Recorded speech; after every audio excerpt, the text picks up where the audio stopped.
Pemirsa, warga Jakarta kembali diajak berpartisipasi dalam upaya penghematan energi dan pengurangan emisi karbon.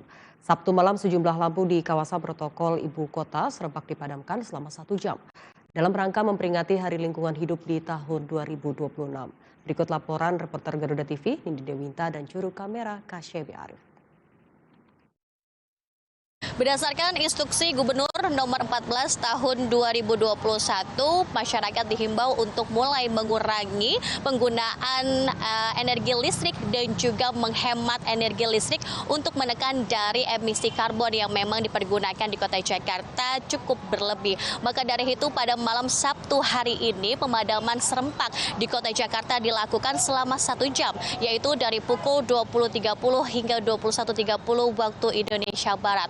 Walaupun pemadaman listrik ataupun pemadaman lampu ini hanya berlangsung 1 jam saja, tapi faktanya memang memberikan dampak yang cukup banyak karena memang hal ini sudah dilakukan pada April lalu, yang dimana faktanya dampak ini cukup besar, yaitu bisa menghemat energi hingga 96,91 megawatt dan juga menghemat uang hingga 140 juta rupiah walaupun dalam pemadaman listrik 1 jam saja. Dan tidak hanya itu, juga menekan cukup banyak dari emisi karbon yang ada di Kota Jakarta.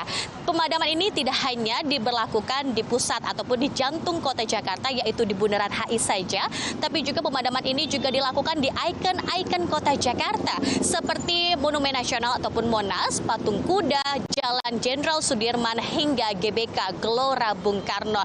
Dan ini menjadi salah satu bentuk wujud dari kebiasaan kecil yang memang harus mulai dibiasakan oleh masyarakat tidak hanya Jakarta, tapi juga seluruh dunia untuk mulai menghemat energi untuk keberlangsungan bumi yang lebih baik lagi. Dan ini juga sebagai salah satu simbol untuk memperingati Hari Lingkungan Hidup di tahun 2026, yang dimana masyarakat harus mulai bisa menghemat energi mulai dari hal-hal yang kecil, mulai dari mematikan lampu, tapi faktanya bisa berdampak besar bagi keberlangsungan hidup yang lebih panjang lagi, yang lebih bersih lagi, dan juga untuk nafas yang lebih jernih dan juga sehat. Itulah informasi yang bisa saya sampaikan dari pemadaman serempak di wilayah Jakarta. Laporan Nindi Dewinta, Kasyebi, Jakarta, Garuda TV.